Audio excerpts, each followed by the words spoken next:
Hello everyone, welcome to Bikash আইগু institute. আজকের এই ক্লাসটি এইচএস থার্ড সেমিস্টার এডুকেশন বিষয়ের একটি এক্সাম ওরিয়েন্টেড ক্লাস। আজ আমরা মাধ্যমিক শিক্ষা কমিশনের আরও 4টি খুবই গুরুত্বপূর্ণ অংশ নিয়ে বিস্তারিত আলোচনা করব। এই ক্লাসটি হলো পার্ট 4। তোমরা যদি আগের পার্টগুলো এখনও না দেখে থাকো তাহলে অবশ্যই চ্যানেলে ভিজিট করে সেই ক্লাসগুলো দেখে নিও, কারণ পুরো চ্যাপ্টার ক্লিয়ার করতে সবগুলো পার্ট দেখা খুবই ইম্পর্ট্যান্ট। আজকের ক্লাসে আমরা যে 4টি টপিক পড়ব সেগুলো হচ্ছে: 1 নাম্বার পাঠ্যপুস্তক সম্পর্কিত সুপারিশ, 2 নাম্বার শিখন পদ্ধতি সম্পর্কিত সুপারিশ, 3 নাম্বার পরীক্ষা পদ্ধতি সম্পর্কিত সুপারিশ এবং 4 নাম্বার নির্দেশনা ও পরামর্শ দান। এই টপিকগুলো পরীক্ষার জন্য অত্যন্ত গুরুত্বপূর্ণ, কারণ এখান থেকে প্রায় এমসিকিউ প্রশ্ন আসে। তাই বলবো খাতা কলম নিয়ে বসে পড়ো এবং পুরো ক্লাসটা মন দিয়ে দেখো। আর শুরু করার আগে একটা ছোট্ট রিকোয়েস্ট, ক্লাসটি যদি তোমার ভালো লাগে তাহলে অবশ্যই লাইক করো, চ্যানেলে নতুন হয়ে থাকলে চ্যানেলটিকে সাবস্ক্রাইব করে নাও এবং বন্ধুদের সাথে শেয়ার করো। আর কোনো ডাউট থাকলে অবশ্যই কমেন্ট করে জানাও। চলো তাহলে শুরু করি আজকের ক্লাস। প্রথমে হচ্ছে পাঠ্যপুস্তক সম্পর্কিত সুপারিশ। এখানে যে টপিকটা আমরা প্রথমে পড়ব সেটা হলো পাঠ্যপুস্তক কমিটি গঠন। পাঠ্যপুস্তকের মান বজায় রাখতে কমিটি। পাঠ্যপুস্তকের গুণগত মান ঠিক রাখার জন্য একটি বিশেষ কমিটি গঠনের কথা বলা হয়। এই কমিটিতে বিভিন্ন গুরুত্বপূর্ণ ব্যক্তিদের রাখা হয় যাতে সিদ্ধান্ত সঠিক হয়। এর ফলে বই নির্বাচন ও প্রস্তুতিতে স্বচ্ছতা ও মান বজায় থাকে। কমিটির সদস্যরা: এই কমিটিতে রাজ্য সরকারের বিচার বিভাগীয় প্রতিনিধি, পাবলিক সার্ভিস কমিশনের সদস্য ও বিশ্ববিদ্যালয়ের উপাচার্য থাকবেন। এছাড়া মাধ্যমিক বিদ্যালয়ের প্রধান শিক্ষক, শিক্ষাবিদ ও সরকারি শিক্ষা আধিকারিকও অন্তর্ভুক্ত থাকবেন। এতে বিভিন্ন ক্ষেত্রের অভিজ্ঞতা একত্রিত হয়ে ভালো সিদ্ধান্ত নেওয়া সম্ভব হয়। ফান্ড তৈরি। পাঠ্যপুস্তক বিক্রির টাকা দিয়ে তহবিল। পাঠ্যপুস্তক বিক্রি করে প্রাপ্ত অর্থ দিয়ে একটি তহবিল গঠন করার কথা বলা হয়। এই তহবিল থেকে দরিদ্র শিক্ষার্থীদের স্কলারশিপ ও বিনামূল্যে বই দেওয়া হবে। এছাড়া অন্যান্য আর্থিক সাহায্য প্রদান করা হবে যাতে সবাই শিক্ষা পায়। পাঠ্যপুস্তক নির্বাচন। নির্দিষ্ট বই নির্বাচন, তার সঙ্গে বিকল্পও রাখা। প্রতিটি বিষয়ের জন্য একটি নির্দিষ্ট পাঠ্যপুস্তক নির্বাচন করা হবে, তবে একই মানের আরও কিছু বই বিকল্প হিসেবে রাখা যেতে পারে।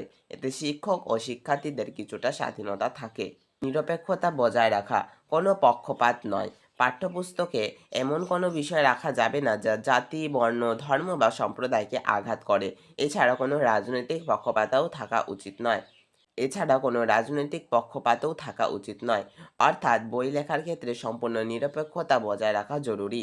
তারপরে হচ্ছে ঘন ঘন পরিবর্তন না করা। বারবার বই পরিবর্তন নয়, পাঠ্যপুস্তক বারবার পরিবর্তন করা উচিত নয়। একটি বই অত্যন্ত কয়েক বছর ধরে পড়ানো উচিত, এতে শিক্ষার্থীদের অসুবিধা কম হয় এবং তারা ভালোভাবে প্রস্তুতি নিতে পারে।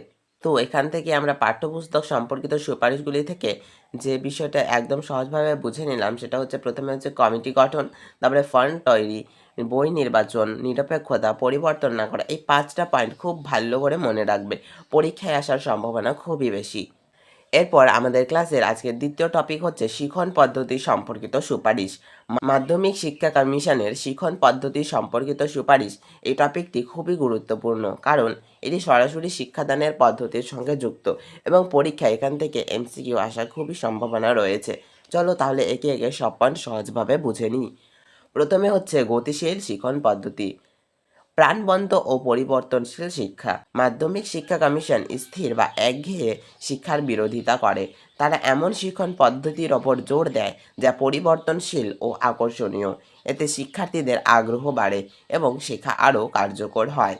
দ্বিতীয় পয়েন্ট, মূল্যবোধ ও কর্মপ্রবণতার বিকাশ। শুধু তথ্য নয়, চরিত্র গঠন। শিক্ষা শুধু তথ্য বা জ্ঞান দেওয়ার মধ্যে সীমাবদ্ধ থাকবে না, এটি শিক্ষার্থীদের নৈতিক মূল্যবোধ গড়ে তুলবে। এছাড়া তাদের কাজ করার আগ্রহ ও দায়িত্ববোধও বৃদ্ধি করবে। এরপর সক্রিয়ভাবে জ্ঞান অর্জন, অ্যাক্টিভিটি বেসড লার্নিং। শিক্ষার্থীরা যেন অংশগ্রহণ করে শেখে সে ব্যবস্থা করতে হবে। শুধু শুনে নয়, কাজ করে শেখার ওপর গুরুত্ব দেওয়া হয়, এতে শেখা আরও স্থায়ী ও বোধগম্য হয়। এরপর মুখস্থের পরিবর্তে কর্মমুখী শিক্ষা, প্র্যাকটিক্যাল লার্নিং। শুধু মুখস্থ করার পদ্ধতি থেকে বেরিয়ে আসতে হবে, বাস্তব কাজ ও অভিজ্ঞতার মাধ্যমে শেখার ওপর জোর দেওয়া হয়। এতে শিক্ষার্থীদের চিন্তাশক্তি ও নিজের মত প্রকাশের ক্ষমতা বাড়ে। এরপর ব্যক্তিগত ও দলগত পদ্ধতি, ইন্ডিভিজুয়াল প্লাস গ্রুপ লার্নিং। প্রত্যেক শিক্ষার্থীর শেখার ধরন আলাদা, তাই এককভাবে শেখার পাশাপাশি দলবদ্ধভাবে শেখার সুযোগ দিতে হবে। দুই পদ্ধতিই শিক্ষার জন্য সমান গুরুত্বপূর্ণ। এরপর গতিশীল শিক্ষাদান, আকর্ষণীয় ও পরিবর্তনশীল টিচিং। শিক্ষাদান পদ্ধতি এমন হতে হবে যা একঘেয়ে নয়। শিক্ষককে বিভিন্ন কৌশল ব্যবহার করে ক্লাসকে আকর্ষণীয় করতে হবে। এতে শিক্ষার্থীদের বিভিন্ন গুণের বিকাশ ঘটে। এরপর শিক্ষা সহায়ক উপকরণের ব্যবহার, চার্ট, মডেল ইত্যাদি ব্যবহার। পাঠকে সহজ ও আকর্ষণীয় করতে বিভিন্ন শিক্ষা সামগ্রী ব্যবহার করা উচিত, যেমন চার্ট, মডেল, ছবি ইত্যাদি। এতে শিক্ষার্থীরা বিষয়টি সহজে বুঝতে পারে। এরপর গৃহকাজের গুরুত্ব, শেখার মূল্যায়ন। গৃহকাজের মাধ্যমে বোঝা যায় শিক্ষার্থীরা কতটা শিখেছে। এটি তাদের জ্ঞান ও বোধগম্যতা যাচাই করতে সাহায্য করে। এছাড়া নিয়মিত অনুশীলনের অভ্যাসও তৈরি হয়। গ্রন্থাগারের ব্যবস্থা, লাইব্রেরি অপরিহার্য। প্রত্যেক বিদ্যালয়ে একটি ভালো গ্রন্থাগার থাকা প্রয়োজন। এখানে শিক্ষার্থীরা অতিরিক্ত বই পড়ে জ্ঞান বাড়াতে পারে এবং একজন যোগ্য গ্রন্থগারিক নিয়োগ করা উচিত। অন্যান্য গুরুত্বপূর্ণ পদ্ধতি, বোধগম্যতার মাধ্যমে শেখানো। শিক্ষার্থীদের বুঝে শেখানোর উপর জোর দেওয়া হয়, শুধু মুখস্থ নয়, বিষয়টি গভীরভাবে বোঝা গুরুত্বপূর্ণ। অনুসন্ধান ভিত্তিক শিক্ষা বা ইনকোয়ারি মেথড, শিক্ষার্থীদের প্রশ্ন করতে এবং অনুসন্ধান করতে উৎসাহ দেওয়া হয়। এতে তাদের কৌতূহল ও চিন্তা শক্তি বাড়ে। মান উন্নয়নমূলক শিক্ষা, শিক্ষার মাধ্যমে শিক্ষার্থীদের মানসিক ও নৈতিক উন্নয়ন ঘটানো হয়। এতে তাদের ব্যক্তিত্ব গড়ে ওঠে। অনুমান ভিত্তিক সমস্যা সমাধান, শিক্ষার্থীদের সমস্যা সমাধানে অনুমান ও বিশ্লেষণ করতে শেখানো হয়। এতে তাদের যুক্তিবোধ ও সিদ্ধান্ত গ্রহণের ক্ষমতা বৃদ্ধি পায়। কর্মদল বা কার্য সমিতি গঠন, শিক্ষার্থীদের দল তৈরি করে কাজ করার সুযোগ দেওয়া হয়। এতে সহযোগিতা ও নেতৃত্বের গুণ গড়ে ওঠে। আমরা এখন শিখন পদ্ধতি সম্পর্কিত সুপারিশগুলো একদম পরিষ্কারভাবে বুঝে নিলাম। এই টপিকগুলো থেকে পরীক্ষায় এমসিকিউ আসার সম্ভাবনা খুবই বেশি। এরপর আমাদের ক্লাসে তৃতীয় টপিক পরীক্ষা পদ্ধতি সম্পর্কিত সুপারিশ। এখানে যে পয়েন্টটি প্রথমেই রয়েছে সেটি হলো অভ্যন্তরীণ ও বস্তুনিষ্ঠ পরীক্ষা, ইন্টারনাল প্লাস অবজেক্টিভ সিস্টেম। শুধু বহির পরীক্ষার উপর নির্ভর না করে বিদ্যালয়ের আভ্যন্তরীণ পরীক্ষার ব্যবস্থাও রাখতে বলা হয়। এর পাশাপাশি রচনামূলক প্রশ্নের পরিবর্তে বস্তুনিষ্ঠ প্রশ্নের উপর গুরুত্ব দেওয়া হয়। এতে শিক্ষার্থীর জ্ঞান আরও নির্ভুলভাবে যাচাই করা সম্ভব হয়। গ্রেড পদ্ধতি বা সাংকেতিক মূল্যায়ন, নম্বরের বদলে গ্রেড। পরীক্ষার নাম্বারের পরিবর্তে গ্রেড ব্যবস্থায় প্রস্তাব দেওয়া হয়, যেমন এ খুব ভালো, বি ভালো, সি সাধারণ, ডি দুর্বল, ই খুব দুর্বল। কমিশনের মতে শুধুমাত্র নাম্বার দিয়ে শিক্ষার্থীদের প্রকৃত যোগ্যতা বোঝা যায় না।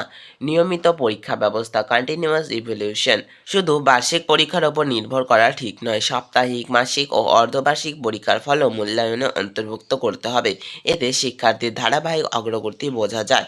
কিউমুলেটিভ রেকর্ড কার্ড বা সিআরসি, এটা কিন্তু পরীক্ষার জন্য খুবই গুরুত্বপূর্ণ। সিআরসি এর ফুল ফর্ম কি বা কিউমুলেটিভ রেকর্ড কার্ড কি? সম্পূর্ণ রেকর্ড রাখা, প্রত্যেক শিক্ষার্থীর একটি কিউমুলেটিভ রেকর্ড কার্ড রাখা। এতে তার পড়াশোনা, আচরণ ও সহপাঠ্যক্রমিক কার্যকলাপের তথ্য থাকবে। এর মাধ্যমে শিক্ষার্থীর সামগ্রিক উন্নয়ন মূল্যায়ন করা যায়। মুখস্থ বিদ্যা কমানো, শুধু মুখস্থ করে পাশ করার প্রবণতা কমানোর ওপর জোর দেওয়া হয়। বস্তুনিষ্ঠ প্রশ্ন ও কার্যভিত্তিক মূল্যায়নের মাধ্যমে এটি সম্ভব। এতে শিক্ষার্থীরা সত্যিকারের জ্ঞান অর্জন করতে পারে। বহি পরীক্ষা এবং কম্পার্টমেন্টাল পরীক্ষা, সুযোগের ব্যবস্থা।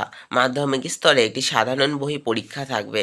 যদি কোনো শিক্ষার্থী একটি বা দুটি বিষয়ে ফেল করে তাহলে তাকে আবার সেই বিষয়গুলিতে পরীক্ষা দেওয়ার সুযোগ দেওয়া হবে। এটি শিক্ষার্থীদের জন্য একটি দ্বিতীয় সুযোগ হিসেবে কাজ করবে। অন্যান্য গুরুত্বপূর্ণ দিক, সরকারি পরীক্ষার প্রবর্তন। শিক্ষার মান বজায় রাখতে সরকারি পরীক্ষার ব্যবস্থা চালু করার কথা বলা হয়। এতে মূল্যায়ন প্রক্রিয়া আরও নির্ভরযোগ্য হয়। নোট ভিত্তিক পড়াশোনা নিরুৎসাহিত করা, শুধু নোট পড়ে পরীক্ষায় পাশ করার প্রবণতা নিরুৎসাহিত করা হয়। শিক্ষার্থীদের মূল বই ও ধারণা ভিত্তিক পড়াশোনার দিকে উৎসাহিত করা হয়। বৈজ্ঞানিক মূল্যায়ন পদ্ধতি, মূল্যায়নের জন্য বৈজ্ঞানিক ও নির্ভুল পদ্ধতি ব্যবহার করার উপর জোর দেওয়া হয়। এতে শিক্ষার্থীর প্রকৃত জ্ঞান ও দক্ষতা সঠিকভাবে বোঝা যায়। তাহলে আমরা এখান থেকে পরীক্ষা সম্পর্কিত সুপারিশগুলো একদম পরিষ্কারভাবে বুঝে নিলাম। এই টপিকগুলো থেকে প্রশ্ন আসার সম্ভাবনা খুবই বেশি, তাই এগুলো ভালো করে পড়ে নিও। আজকের ক্লাসের সর্বশেষ টপিক নির্দেশনা ও পরামর্শ দান। যোগ্য নাগরিক গড়ে তোলা, সঠিক দিশা হচ্ছে ভালো নাগরিক। শিক্ষক ও বিদ্যালয় কর্তৃপক্ষ শিক্ষার্থীদের শিক্ষা ও পেশা সম্পর্কে সঠিক পরামর্শ দেবেন।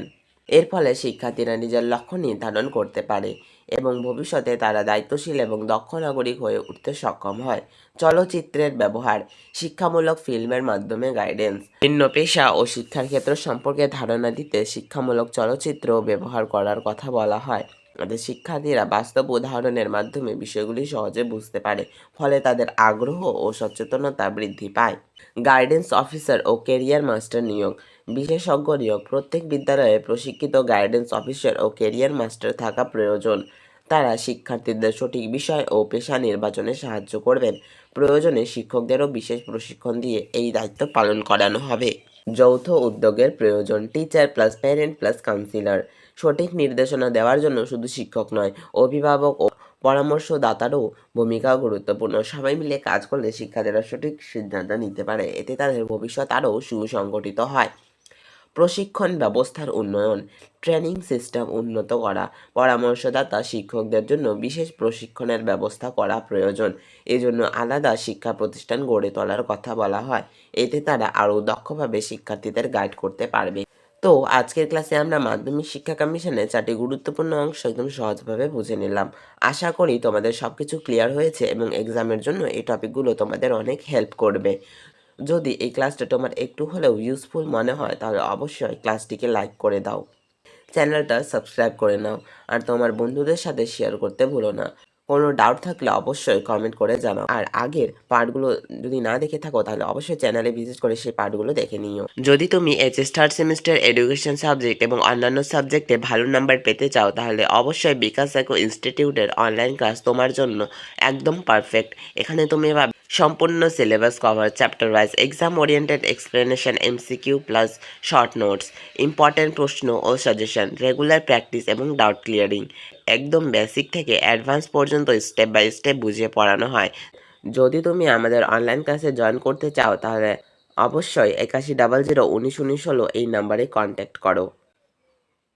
আজই যুক্ত হও বিকাশ সাইকো ইনস্টিটিউটের ক্লাস এই পর্যন্তই ছিল। ধন্যবাদ সবাইকে। দেখা হবে বিকাশ সাইকো ইনস্টিটিউটের একটি নতুন ক্লাসে।